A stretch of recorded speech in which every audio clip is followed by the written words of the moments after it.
I'd like to call the meeting, the special city council meeting for November 30th to order. Roll call of aldermen. Alderman Hazel. Here. Alderman Kinsella. Here. Alderman Schmidt. Alderman Bittner. Here. Alderman Randall. Here. Alderman Tyler. Here. Alderman Anthony. Here. Alderman Ovian. Here. Alderman Silsby. Here. Alderman Dillman. Here. Alderman Seibert. Alderman White. Here. Alderman Galletti. Here. Alderman Elmore. Alderman Wigington. Here. Alderman Musgrove. Here. Alderman Elmore and Schmidt called in today, but I remember now Mr. Seibert called in, I'm almost positive, the day before Thanksgiving and said right when we advertised it. So those three aldermen are excused. There's no department heads that are mandated to be tonight here except Eric Schauster's here and Anissa McCaskill. I asked those two from Economic Development. So the rest of the department heads are excused. At this time, ladies and gentlemen, if you would join me, though, and stand for the Pledge of Allegiance.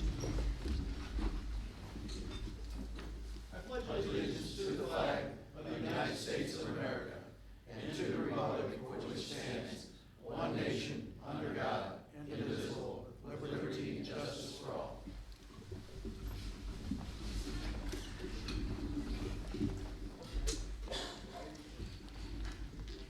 The first thing this evening is a public hearing, and the public hearing is about annexation petitions that have been submitted, and they were advertised. It's in the agenda several times where it explains them both, but on the front, I think they just had the main filing, didn't have the second parcel, but it's in here, and it's in the publication, in the paper, in both locations.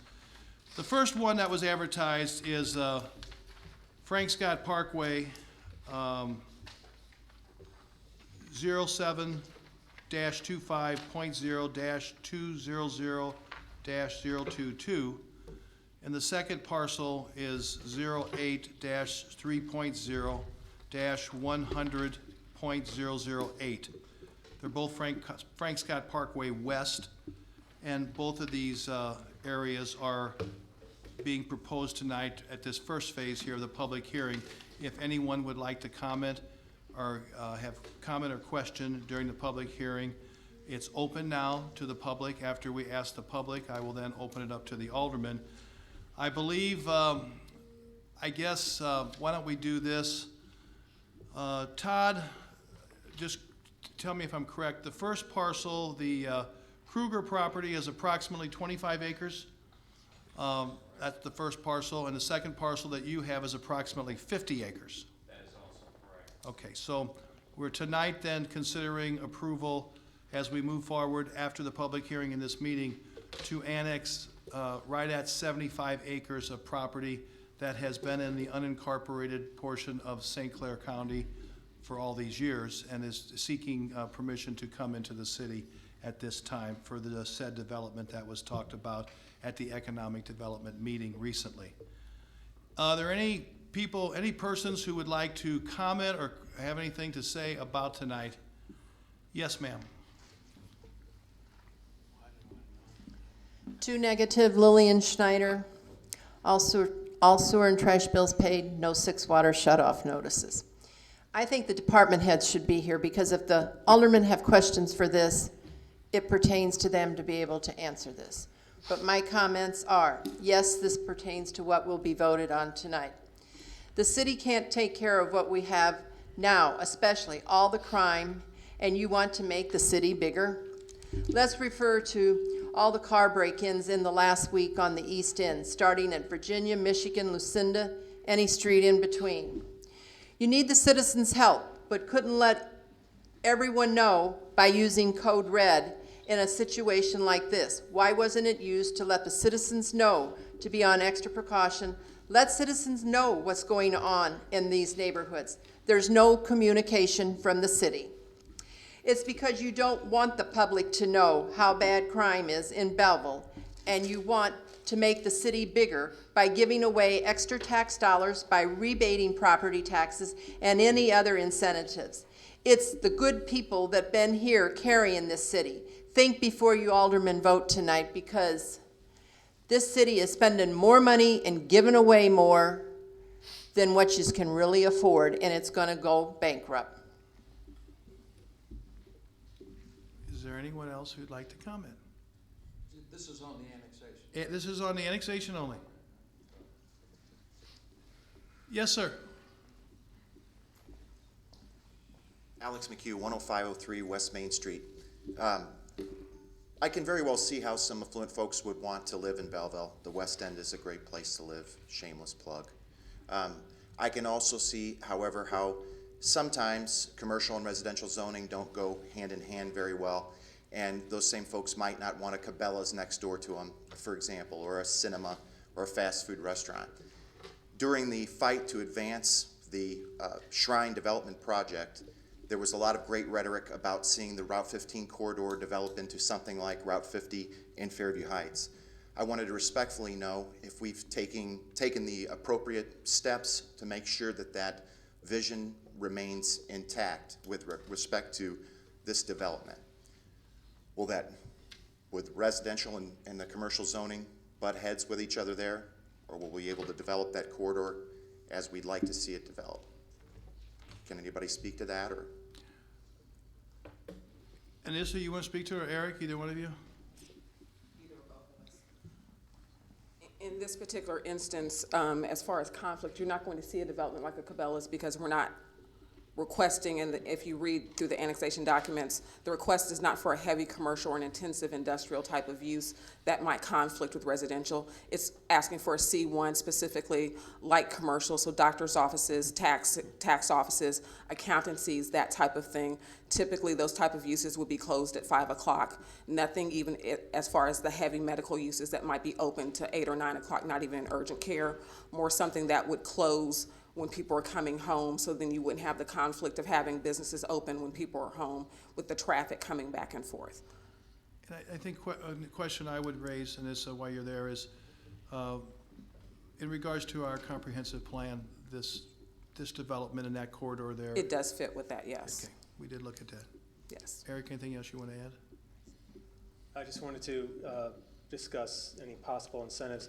I know we had met at one time and talked about potentially doing some property tax incentives. We've, after discussion with Mr. Keller, we have taken that off the table, so we will not be proposing an expansion of the enterprise zone for this development. Yeah, timing is very tough right now, and he wants to get moving, I think, is the way it's really worked out. And there are some other issues with affecting the rest of the enterprise zone and things that we just didn't want to get into at this time, so. Okay. Very good. Are there any Does that answer your questions question, on Alex, too? Yes. Okay. Anybody else want to comment about the annexation tonight, the annexations? Okay, hearing none, I'm going to close the public hearing for these two parcels, of these approximate 75 acres of annexation, and then we'll take action in a special meeting in just a few minutes. This public hearing is closed. At this time, we will move into the regular portion of this special meeting, and I will open up public participation. If anyone tonight has a comment they want to make, now's the appropriate time. Just raise your hand and we'll go from there. Yes, sir. Michael Hagberg. First question is, what's the hurry? It's been commented that this deal has been in the works for 10 years, yet it can't wait until next week's scheduled meeting. It has to be annexed this week. Do the developers have bulldozers waiting at the gate for the annexation to be approved? Right across the street, there's a housing project that was proposed with 200 homes. That development has completely failed. Nothing's happened with it.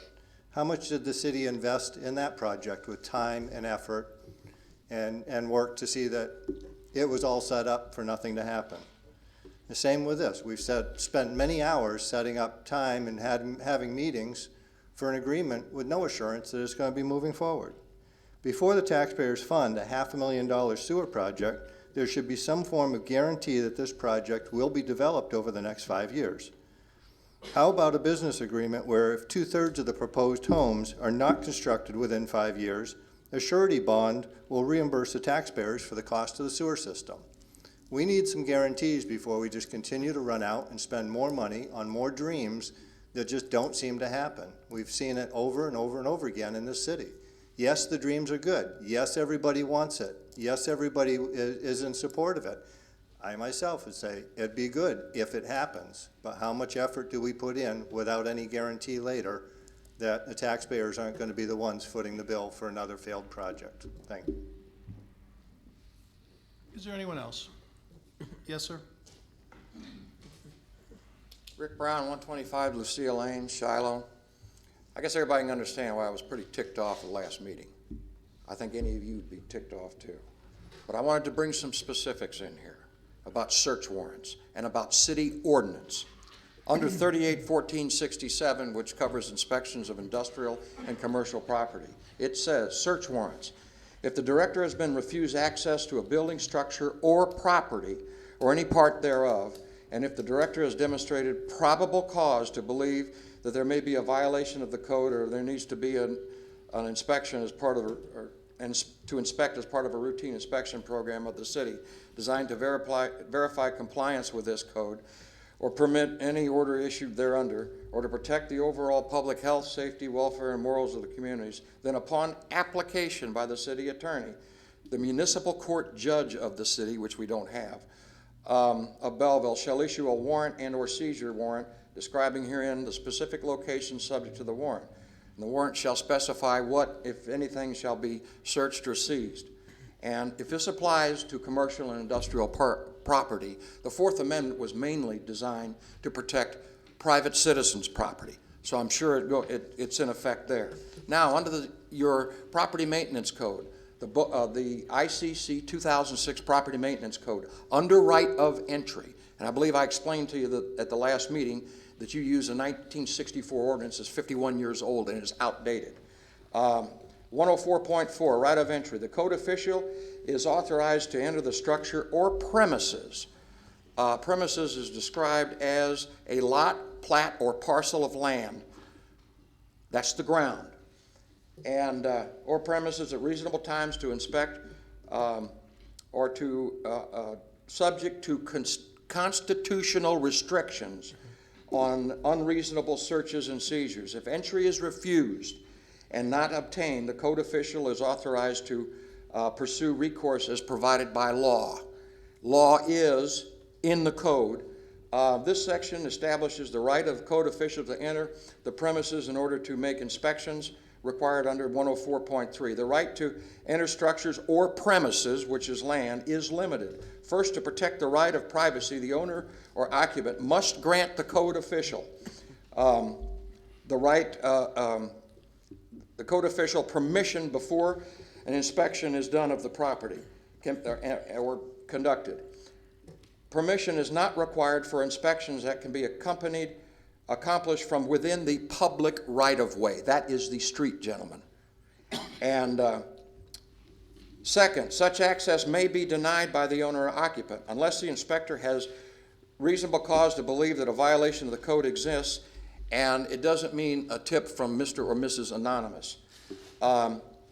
Access may be unattainable.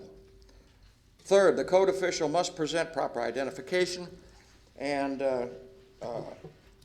104.5 and request admittance during reasonable business hours, usually normal business hours of the establishment to be admitted. Fourth, the inspections must be aimed at securing or determining compliance with the provisions and or intent of the regulation, and they are specifically within the established scope of the code's official's authority. Mr. Brown, we're at over 4 minutes now, okay? Just Let's wrap it up. I'm almost done. You guys don't.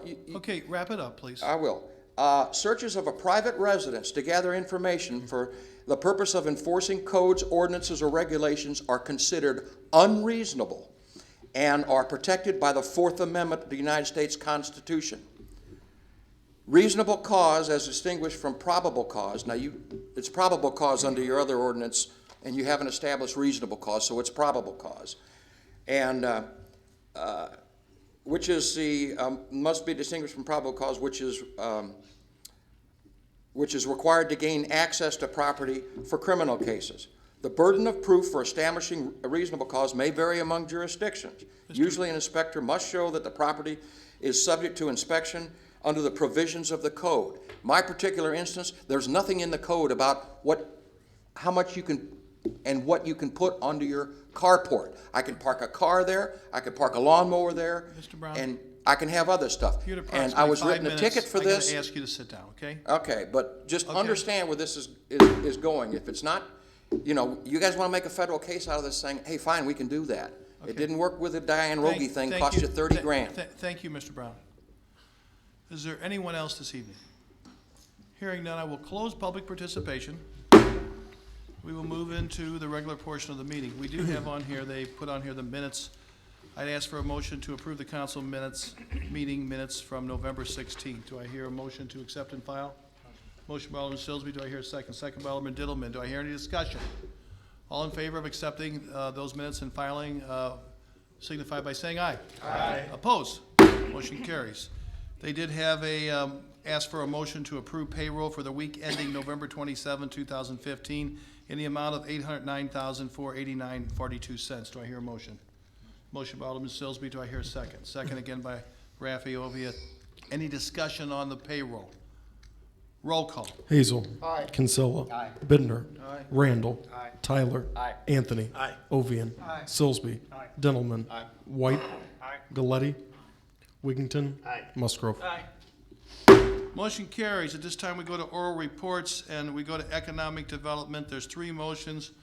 I don't know if you want to handle them together or separate, however you want to, but Alderman Kinsella, you're up. I'm number 9A1. I move that we approve the annexation agreement with Joyce B. Kruger. Do I hear a second? Second. Second by Alderman Tyler. Do I hear discussion on the 9A-1 motion? Roll call. Hazel. Kinsella. Bittner. Aye. Randall. Tyler. Aye. Anthony. Ovian. Silsby. Dentelman. White. Galletti. Wigington. Musgrove. That motion carries. Alderman Kinsella. 9A2, I move that we approve the annexation agreement with Parkway West Development, LLC. Do I hear a second? Second by Alderman Anthony. Do I hear discussion? Roll call. Hazel. Kinsella. Aye. Bittner. Randall. Tyler. Anthony. Ovian. Silsby. Dentelman. White. Galletti. Wigington. Musgrove. Motion carries. Alderman Kinsella. 9A3, I move that we approve an amended development agreement with Barry Hayden for the remodeling and facade improvements to the property located at 222 East Main Street. And do I hear a second? Second by Alderman Hazel. Do I hear discussion? Roll call. Hazel. Kinsella. Aye. Bittner. Randall. Tyler. Anthony. Ovian. Silsby. Dentelman. White. Galletti. Wigington. Musgrove.